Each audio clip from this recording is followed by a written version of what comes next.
అందరికీ నమస్కారం అండి. నేను మీ అజయ్ కుమార్ని మాట్లాడుతున్నాను. ఈరోజు మీ అందరితో మన ఆర్థిక పరిస్థితులు, దేశానికి సంబంధించిన దేశ ఆర్థిక పరిస్థితులు, ఈ డాలర్ పెరగడం, డాలర్ మీద కాన్ఫిడెన్స్ ఇన్వెస్టర్స్కి పెరగడం, ఎందుకు రూపాయి తగ్గిపోతుంది అనే అంశాల గురించి పూర్తి విశ్లేషణాత్మకంగా మాట్లాడదలుచుకున్నానండి. నేను రోజు అబ్జర్వ్ చేస్తున్నాను.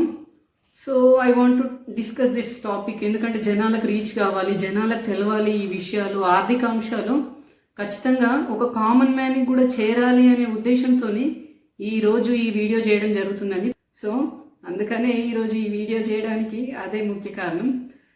మనకు తెలుసు, రోజు వార్తల్లో వింటూనే ఉన్నాము, న్యూస్ పేపర్స్లో కానీ, న్యూస్ ఛానల్స్లో కానీ, ఇటు సోషల్ మీడియాలో కానీ ప్రపంచమంతా మాంద్యం ఛాయలు అమ్ముకున్నాయి, ఎకనామిక్ రిసెషన్ స్టార్ట్ అయింది అని మనము వింటూనే ఉన్నాము. దానికి మోరోవర్ ఈ రూపాయి పతనానికి డాలర్కి సంబంధించిన కాన్ఫిడెన్స్, ఇన్వెస్టర్స్లో డాలర్స్ పట్ల కాన్ఫిడెన్స్ పెరగడం కూడా మన రూపాయి పతనానికి దారితీసిందండి.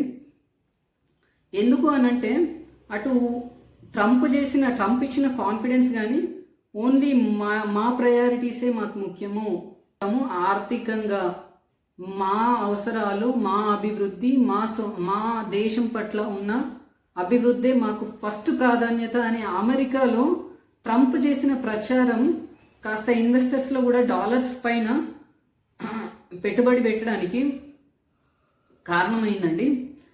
ప్రపంచమంతా ఆర్థిక మాంద్యం అలుముకుంటున్న వేళ ఇన్వెస్టర్స్కి, ఫారిన్ ఇన్వెస్టర్స్కి మెయిన్గా డాలర్ పట్ల నమ్మకము పెరుగుతున్నట్టు నాకు అనిపిస్తుందండి. డాలర్స్ పట్ల ఇటు ఫారిన్ ఇన్వెస్టర్స్, అటు స్టాక్స్లో పోర్ట్ఫోలియో ఇన్వెస్టర్స్, వీళ్ళిద్దరు కూడా, ఫారిన్ ఇన్వెస్టర్స్, పోర్ట్ఫోలియో ఇన్వెస్టర్స్, వీళ్ళందరూ కూడా డాలర్స్ పై పెట్టుబడి పెడితే సేఫ్గా ఉంటాము, సేఫ్ రిటర్న్స్ వస్తాయి, హై రిటర్న్స్ వస్తాయి.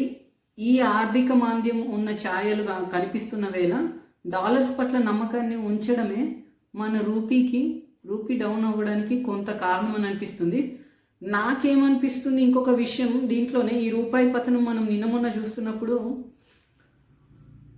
చాలామంది ఆర్థికవేత్తల విశ్లేషణలు నేను కూడా వింటున్నానండి, సోషల్ మీడియాలో వింటున్నప్పుడు నాకేమనిపించిందంటే, నా ఒపీనియన్లో it's a short term fall అని నాకు అనిపిస్తుందండి. అంటే కొద్ది కాలమే, కొంత పీరియడ్ వరకు మాత్రమే కొంత ఫాల్ ఉండే అవకాశం ఖచ్చితంగా నాకు అనిపిస్తుంది. It's not a long term, ఇది కంటిన్యూస్గా ఇట్లానే ఫాల్ అవుతుంది అని మనం ఖచ్చితంగా చెప్పడానికైతే లేదు. ఇది డెఫినెట్గా నా ఉద్దేశంలో, నా అంచనా ప్రకారం ఇది షార్ట్ టర్మ్ ఫాలే, కొంతకాలమే, కొంతవరకే.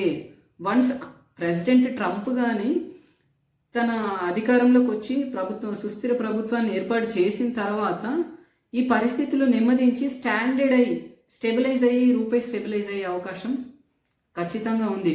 నాకు మేజర్గా పర్సనల్గా నాకు ఈ షార్ట్ ఫాల్ని పెద్ద నాకు బాధ అనిపించకపోయినా, even though it supports exports, మన ఎక్స్పోర్ట్స్ చీప్ అవుతాయి,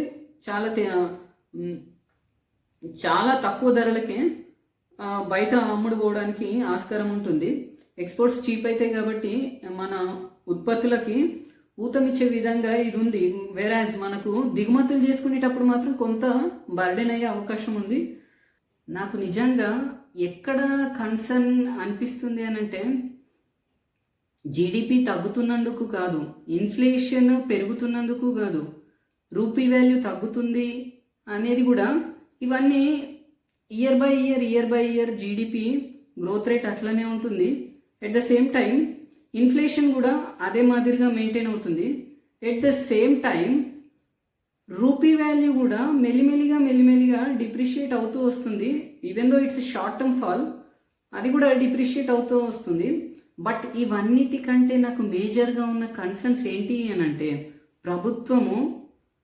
ప్రభుత్వము సామాన్యుడికి, దేశంలో సామాన్యుడి జీవన స్థితిగతులని, సామాన్యుడి కొనుగోలు శక్తిని, సామాన్యుడి జీవన ప్రమాణాలని పెంచే చర్యలు చేపట్టలేకపోవడము నాకు నిజంగా కన్సర్న్గా కనిపిస్తుందండి. If that corrects by the government of India, అవి గనక ఆ చర్యల్లో మనం కరెక్ట్గా ప్రభుత్వాలు దృష్టి పెట్టగలిగితే మాత్రం ఖచ్చితంగా వీటన్నిటినీ మనం ఓవర్కమ్ చేసే అవకాశం ఖచ్చితంగా ఉంది. జీడిపి కానీ, ఇన్ఫ్లేషన్ కానీ, ఈవెన్ దో ఇన్ఫ్లేషన్, రూపీ కానీ, మన ట్రేడ్ డెఫిసిట్ కానీ, మీరు రోజు వార్తల్లో వింటున్నారు ఇదంతా విశ్లేషణ. ట్రేడ్ డెఫిసిట్ అంటే ఏంటి, రూపీ వాల్యూ ఎందుకు డౌన్ అవుతుంది, ఇవన్నీ నేను వాటి కారణాల్లోకి వెళ్ళదలుచుకోలేదండి. ఈవెన్ దో ఇట్స్ నాకు తెలిసి ఇవి టెంపరీ థింగ్స్ అండి. ఇయర్ బై ఇయర్ ఇవి ఉంటూనే ఉంటాయి, short term things. But even though if it continues long రన్లో ఇవి ఇట్లనే కంటిన్యూ అవుతే దేశం ఆర్థికంగా వెనక్కి వెళ్ళే సూచనలే ఎక్కువగా అనిపిస్తున్నాయండి. దేశము తీసుకోవాల్సిన చర్యలు మనము చెప్పుకుంటూనే ఉంటామండి. మనం ఎంతసేపు మానిటరీ పాలసీలో భాగంగా రూపీ వాల్యూని కాపాడడానికి, మార్కెట్లో మనీని ఎగ్జాక్ట్గా మేనేజ్ చేయడానికి, క్యాష్ ఫ్లోని కరెక్ట్గా మార్కెట్లో ఉంచడానికి ఆర్బీఐ ఎన్నో చర్యలు తీసుకుంటుంది. ఈ మానిటరీ పాలసీలో భాగంగా ఇవన్నీ కంట్రోల్ చేస్తుంది. సిఆర్ఆర్ రేట్స్ కానీ, అటు repo rates, reverse repo rates, వీటన్నిటిని పెంచేసి క్యాష్ ఫ్లోని తగ్గించి ఇన్ఫ్లేషన్ తగ్గించడం. ఆర్బీఐ రోల్ ఎగ్జాక్ట్లీ ఆర్బీఐ ఏం చేయాలో మానిటరీ పాలసీలో భాగంగా ఆర్బీఐ చేస్తుంది. Even though at the same time domestic లెవెల్లో, అటు ట్రేడ్ లెవెల్లో కూడా రూపీ వాల్యూని స్టెబిలైజ్ చేయడంలో ఆర్బీఐ తన రోల్ తను పోషిస్తుంది. వెరాజ్ ఫిజికల్ పాలసీలో భాగంగా ప్రభుత్వ సైడ్ నుంచి మాత్రం చేయవలసిన పనులని, గ్రోత్కి, ఇప్పుడు మనం రెండు రకాల పాలసీలు ఉన్నాయండి. ఇప్పుడు monetary policy, physical policy. Monetary policy RBI role అంటే ఖాళీ it has to manage money పబ్లిక్లో, దాని ఎక్కువ తక్కువలు అవ్వకుండా, ఇన్ఫ్లేషన్ ఎక్కువ తక్కువలు అవ్వకుండా ప్రజలకి అందుబాటులో ఎగ్జాక్ట్ వేలో మనీ ఉంచుతుంది.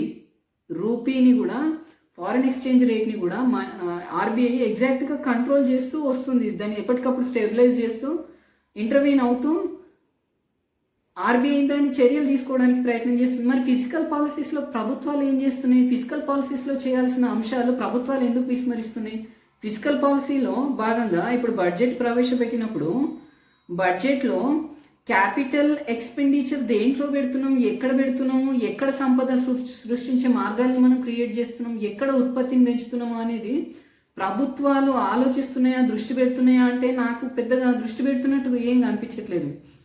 ఎందుకు ఇంతమంది దేశంలో ఇంతమంది ఫినాన్షియల్ ఎక్స్పర్ట్స్ ఉన్నారు, తీసుకోవచ్చు కదా, సూచనలు సలహాలు తీసుకోవచ్చు కదా, వార్ రూమ్లో కూర్చోబెట్టి అందరికీ ఏం చేస్తే ఎట్లయితే మన గ్రోత్ని ఎక్కడ, గవర్నమెంట్ స్పెండింగ్స్ ఎక్కడ పెట్టాలి, ఎక్కడి నుంచి మనకు వెల్త్ క్రియేట్ అవుతుంది అనే సలహాలు సూచనలు తీసుకోవచ్చు కదండి. ప్రభుత్వాలు కూడా ఆ దిశగా వెళ్తున్నట్టు నాకేమనిపించట్లేదు. ఎంతసేపు ప్రభుత్వాల దృష్టి క్యాపిటల్ ఎక్స్పెండిచర్, ఆదాయం వచ్చే మార్గాలనే చూసుకోవాలి, పెట్టుబడులు పెట్టాల్సింది ఉండాల్సింది కదండి. రెవెన్యూ ఎక్స్పెండిచర్లో అవసరమైన మౌలిక సదుపాయాలకు తప్పించి మిగతా రెవెన్యూ ఎక్స్పెండిచర్ని మినిమైజ్ చేసుకునే ఆలోచనలు, మినిమైజ్ చేసుకునే సొల్యూషన్స్ ప్రభుత్వం ఎందుకు తీసుకొని రాలేకపోతుందో నాకు ఇప్పటికీ అర్థం కావట్లేదండి.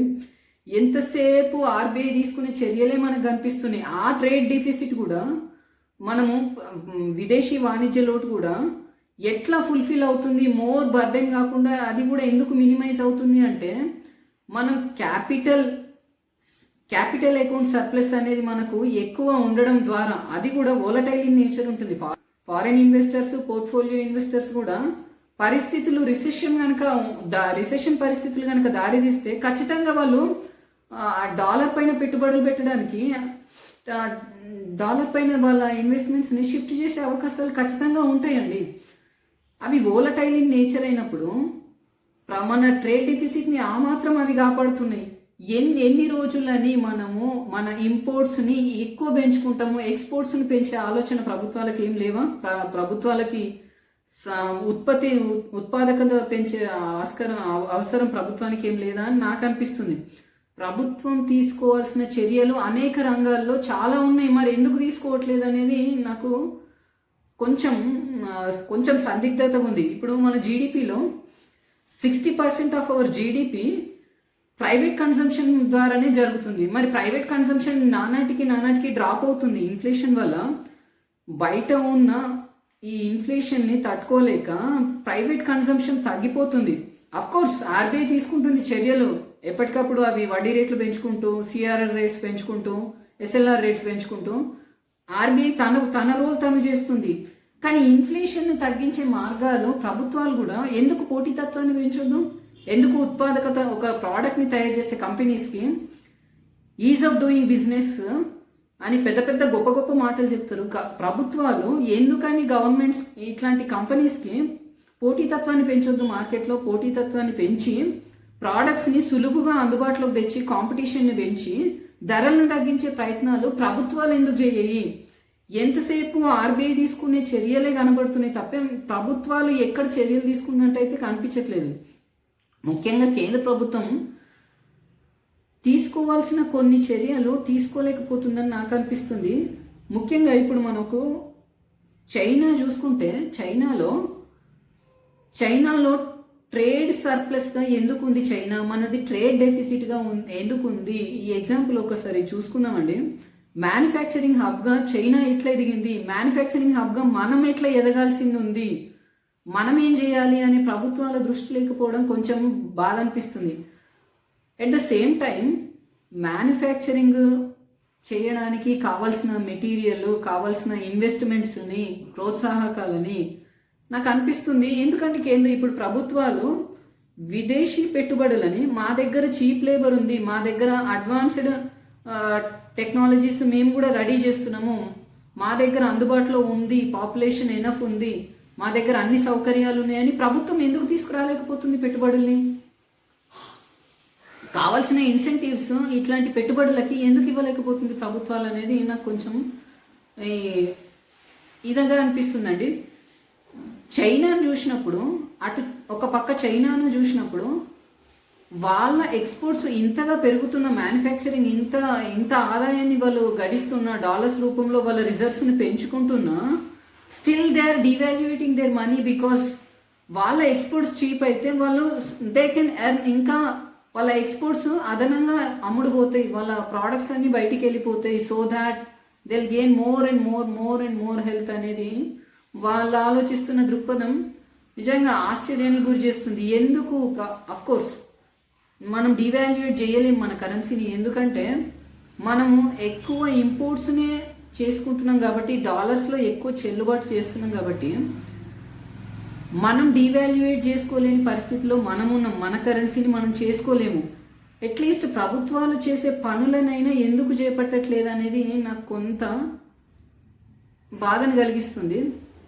ఈ సిచ్యువేషన్స్ అన్నీ చూస్తుంటే ఇప్పుడు అగ్రికల్చర్ సెక్టార్ ఉంది. అగ్రికల్చర్ సెక్టార్లో మనకు నదుల అనుసంధానం ఇంత బాగా ఉంది. ఈ నదులు దేశంలో మనకు పుష్కలమైన నదీ జల ప్రవాహము ఇంతగానం మన దేశంలో ఉండి కూడా నదీ జలాలను అనుసంధించలేకపోతున్నాం. చూడండి, మేజర్లీ ఎందుకు ఈ చిన్న పాయింట్ కూడా ఆలోచించలేకపోతున్నాయి ప్రభుత్వాలు అనేది నాకు అనిపిస్తుంది. నదుల అనుసంధానం చేసి బల్క్ వాటర్ని కనుక అటు అగ్రికల్చర్కి, at the same time bulk వాటర్ని యూజ్ చేసుకునే ఇండస్ట్రీస్కి ఇది మేలు జరుగుతుంది కదా. మీ పెట్టుబడులు అక్కడ కదా పెట్టాల్సింది, ప్రభుత్వ పెట్టుబడులు పెట్టాల్సింది అక్కడ కదా. తద్వారా మనము ఆ అగ్రికల్చర్లో తీసుకురావాల్సిన మేజర్ చేంజెస్ని, మేజర్ ప్రొడక్షన్ని పెంచుకోగలుగుతాం కదా. ప్రభుత్వాలు దృష్టి పెట్టాల్సింది అగ్రికల్చరు, ఈజ్ ఆఫ్ డూయింగ్ బిజినెస్లో ఇంకా మెరుగైన వ్యవస్థను సృష్టించడము. ఎట్ ద సేమ్ టైం ఎడ్యుకేషన్లో కూడా ప్రభుత్వాలు, ఎడ్యుకేషన్ అండ్ రీసెర్చ్ అండ్ డెవలప్మెంట్లో కూడా ఖచ్చితంగా ప్రభుత్వాలు దృష్టి పెట్టాల్సిన అవసరం ఉంది. ప్రభుత్వం నుంచి ప్రభుత్వ పెట్టుబడులు ఇటు సైడు ఎక్కువగా మళ్లించాల్సిన అవసరం అయితే భారతదేశంలో ఖచ్చితంగా కనిపిస్తుందండి. మెయిన్లీ ఎడ్యుకేషన్ని కనుక మనము అడ్వాన్స్డ్ టెక్నాలజీస్ని,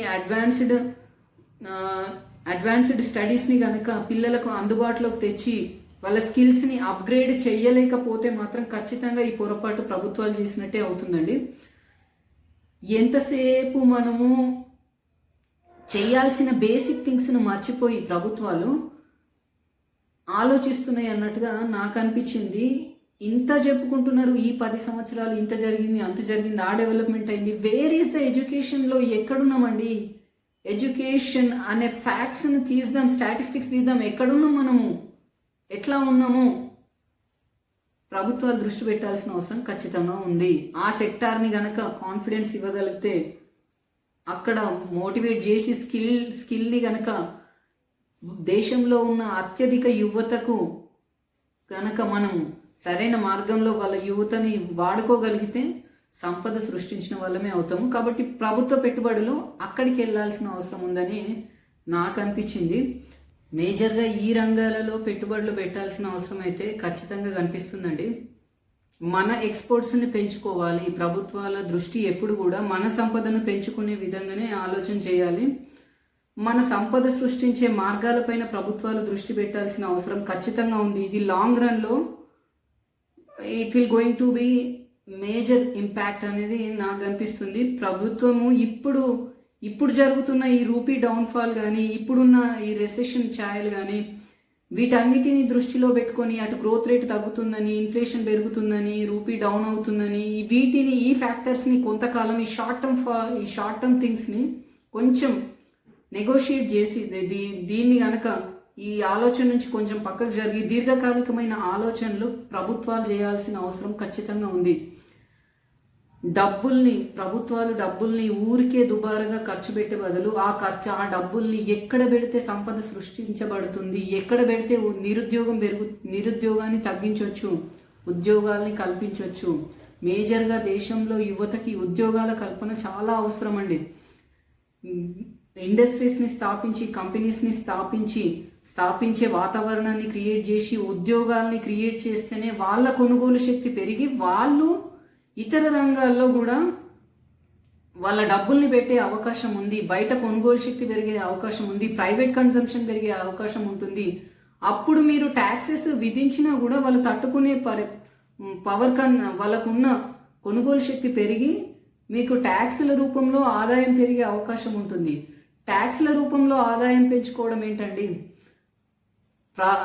దేశ ఆదాయాన్ని పెంచి ఆదాయాన్ని సృష్టించుకోండి తప్ప ట్యాక్స్ల రూపంలో చేసే ట్యాక్స్ల ద్వారా పెంచుకునే ఆదాయం కూడా ఒక ఆదాయమేనండి. అట్లా చెప్పుకునేది కూడా ఒక ఆదాయమే అవుతుందంటే అది చింతించాల్సిన విషయమే అవుతుంది. దయచేసి ప్రభుత్వాలు, పర్సనల్గా నేను అబ్జర్వ్ చేస్తున్న థింగ్ ఏంటంటే, నా చిన్నప్పటి నుంచి కూడా నేను ఒకటే అనుకుంటున్నా, ఎడ్యుకేషన్ మీద కాన్సన్ట్రేట్ చేయాలి. మ్యానుఫ్యాక్చరింగ్ హబ్గా మనం కూడా ప్రపంచానికి చాటి చెప్పాల్సిన అవసరం ఖచ్చితంగా ఉంది. వీటి పట్ల ఖచ్చితంగా ప్రభుత్వము పాజిటివ్గా స్పందించాలి. ఎలాంటి ప్రెషర్స్కి కూడా తలొగ్గకుండా ప్రభుత్వాలు నిర్ణయాలు తీసుకునే అవసరం ఖచ్చితంగా కనిపిస్తుందండి. నమస్కారం.